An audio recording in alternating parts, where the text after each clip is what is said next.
It is on to the Vikings. Yo, what's up, guys? Welcome back to the channel. APW Sports signing in for another Chicago Bears preview as the Bears head into Week 12 of the NFL season. They are at home for the third straight game of this little stretch as they host another division rival.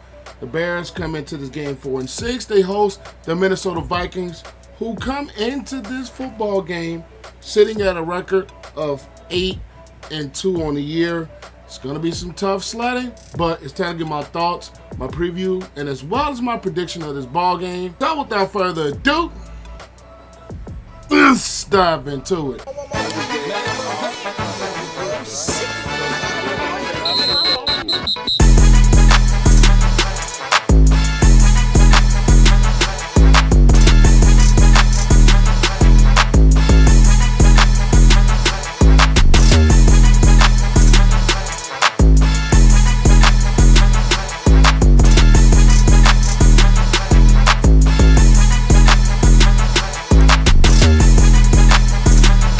First, we're going to talk about the Chicago Bears offense going up against the Minnesota Vikings defense. The Bears coming to this game, they're starting to slip. They rank 27th in the league in points, scoring 19.4 a game, but they are going up against one of the top 5 defenses in the league in the Minnesota Vikings, who sit 4th in the NFL right now, letting up 17 points a game. Now, the one thing that the Bears showed offensively last week is that they can be a very productive unit. Even though Caleb Williams didn't throw a single touchdown last week, he's shown that he can get the ball out quick, and when the offense is designed right, things can get going.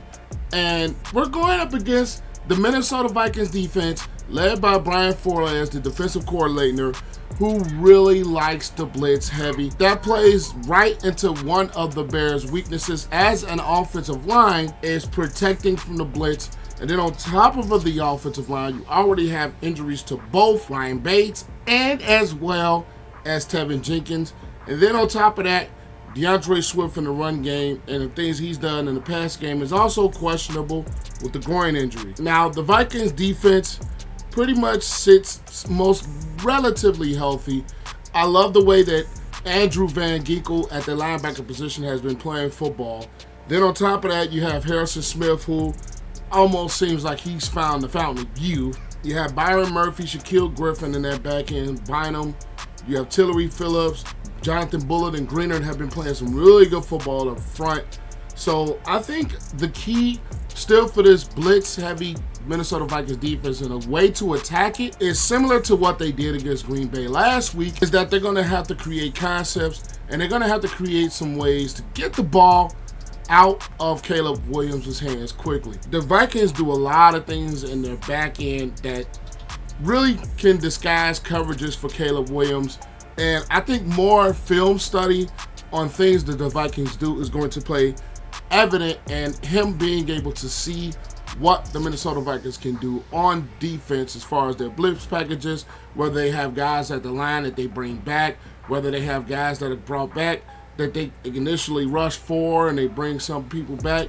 This is a really complicated defense to really go against, and we're talking about a Bears unit that is one of the bottom teams in passing, is 30th, and they are one of the bottom teams in running the football, which is 22nd. They, as the Minnesota Vikings, have the best run defense in the NFL that ranks number 1, but their pass defense is a little bit suspect.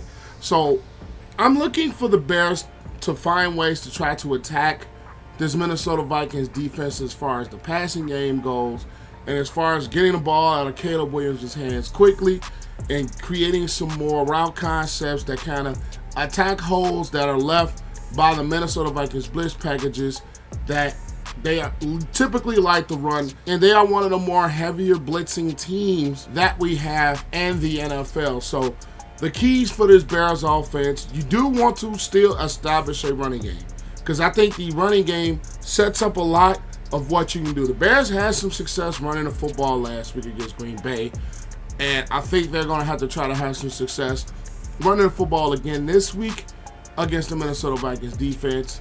And if you create some of those third and shorts, you don't play right into the Minnesota Vikings hands, as in when it's 3rd and 10, 3rd and 7 or longer, that's almost like you could just bring the absolute house at Caleb Williams. So 1st and 2nd down, I think, is going to be very key. If they're going to establish drives, they're going to establish movement with their offensive football, they are going to have to create some 3rd and manageables. That way, they are not in such of a must-pass situation that just allows Brian Flores to just bring the house on Caleb Williams, which, for the majority of this season, the Bears as an offense typically struggles against teams that blitz. And if they don't create some of those 3rd and short situations, it has the possibility to be a long day with some of the struggles that this Bears offensive line had, despite them playing a little bit better last week. And I think a lot of that is just due to concepts and the things that offensive coordinator Thomas Brown designed last week to Caleb Williams to help him simplify things and help him kind of continue to grow instead of some of the regression that we have seen. So create some of those 3rd and short situations, run the football, establish the bit of the run. Even though you're going to be having tough sledding against the top run defense, if you're able to just get some momentum running the football and get those boots and play action things going, that's going to kind of lay the Minnesota Vikings defense back us, and they probably won't be able to blitz as heavy as they want because you're setting up some of those 3rd down situations when you're running the football, getting the ball out of his hands quick, getting some completions, and just doing things to continue to move the ball down the field on this defense. Today's video is brought to you by ExpressVPN. For me, it is very important to have a VPN to protect my online privacy. It'd be very, very creepy if there was someone out there who kept a log of every single thing that you did online. So why let your internet provider really do that to you online? The best thing to do is to get yourself a VPN, and why not go with ExpressVPN, the best VPN available. Personally, I like it for the fact that you can unlock Netflix shows that you do not get in the US market. Now, one show that I've started to get myself into is Brooklyn Nine-Nine. You search Brooklyn Nine-Nine in the US, doesn't come up, but you can switch your location to Canada and you can research Brooklyn Nine-Nine again, and bam, it pops up right then and there, and you can catch up on your episodes of Brooklyn Nine-Nine. Now, if you click the link in the description below, you will get 3 free months of ExpressVPN. Just by clicking the link below and you sign up today, you will get 3 months free of ExpressVPN. All you have to do is click the link down below and you will get ExpressVPN. Now, let's just get back to the video. Now we're going to talk about the Chicago Bears defense going up against the Minnesota Vikings offense. And the Bears is the defensive unit coming to this game ranked at number 7, giving up 18.7 points per game. But they are going up against the top 10 offense as the Vikings sit at number 10, scoring over 24 points a game. So the one thing that is going to be very, very key for the Chicago Bears in this ball game is something that they just really didn't do last week, is that they are going to have to get after Sam Darnold. Pass rush for the Bears did not necessarily get home last week. Now we know Montez Sweat has been dealing with injury. Darrell Taylor has been dealing with injury. And as far as at the time of me recording this video, the only player that has injury designation on this Bears defense other than Billings and Jaylon Jones and Jaquan Brisker that are on IR is Elijah Hicks at that safety position. If Hicks is not able to go, that is going to be a big thing for the Chicago Bears as the defensive unit. That's already missing Brisker, who I think is one of the more underrated players on this defense outside of Kyler Gordon. Now, the one thing that this Minnesota Vikings offense has is, number one, they have weapons. Whether you're talking about Aaron Jones, who is a dual threat back, who can catch the ball out of the backfield and is a very good receiving back. And then you're talking about Justin Jefferson, who I personally think is the best receiver in football. Then you have Jordan Addison. Then you have TJ Hockenson back healthy. And their offensive line has been a very solid offensive line. Now, the one thing that the Vikings just don't do very well is run the football. They're ranked 19th, so they're below average as a unit. And then we're talking about the passing offense that ranks 13th in the NFL. Now we're talking about the Chicago Bears as the defensive unit.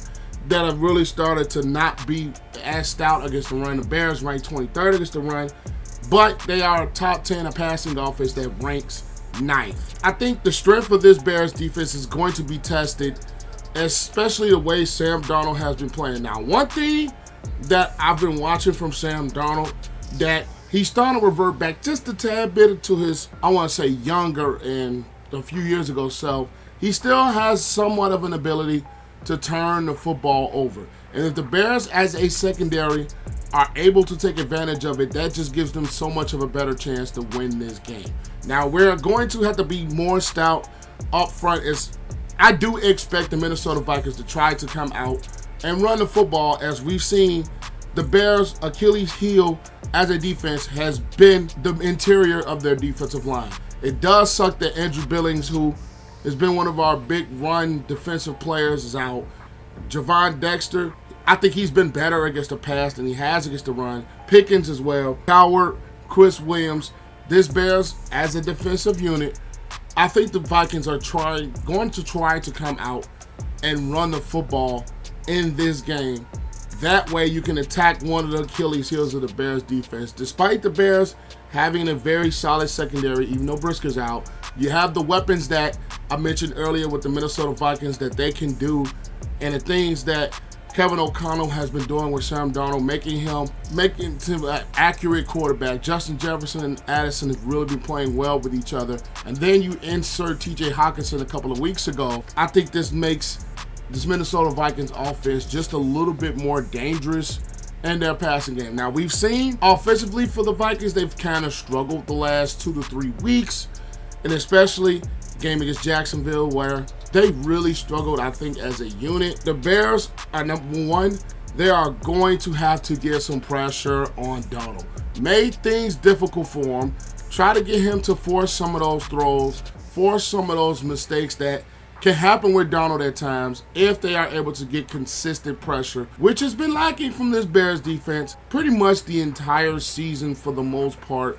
They're going to have to find ways, whether it's bring some blitzes at times. That the Bears haven't really been one of the heavier blitzing teams. I think they may have to make some type of a blitz adjustment, even though Edwards and Edmunds, I think, are very good as coverage linebackers, and they are good against the run. At times, you're probably going to have to show this Minnesota Vikings offense and Kevin O'Connell, who is a very smart offensive mind. You're going to have to show them some different looks than what you've been giving most teams this season, and especially the way that the Vikings can score points if they are a hot unit, and if the ball is running, they are going to be a very difficult offense to stop if things get going. So you're gonna have to bring some pressure.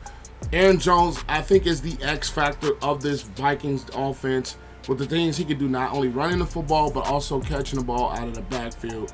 So I think he is going to be key, outside of, we all know, Justin Jefferson. But with all that said, my pick in this ball game is going to be, I hate to do it, but I am going to roll with the roll team. I'm going to go with the Minnesota Vikings to win this game, and the Bears lose yet again, and I'm going to pick a score of 24-14. And the reason I say that is Bears defensively, especially against the run, have struggled, and I expect them to try to come out and run the football. The Bears did do a good job last week, whether it's making the Packers go long drives, having the Packers not have the ball as much because the Bears held the ball. But the problem is, I just don't trust this Bears offense. Get a plan to attack the blitz heavy packages that the Minnesota Vikings defense likes to bring. And I think the Bears as a run offense, and with the injuries they have up front to their offensive line, I just don't see them being able to run the football as good, especially against the top-ranked rush defense and the NFL. And then you're talking about third and long situations, even though they were better last week. I just see this Bears offense probably getting a little bit more of those third and long situations than they did last week, especially with the way the Vikings blitz. And I think that's going to play right into the Minnesota Vikings' hands. And as much as I hate to pick the Bears to lose this game, I am going to do so.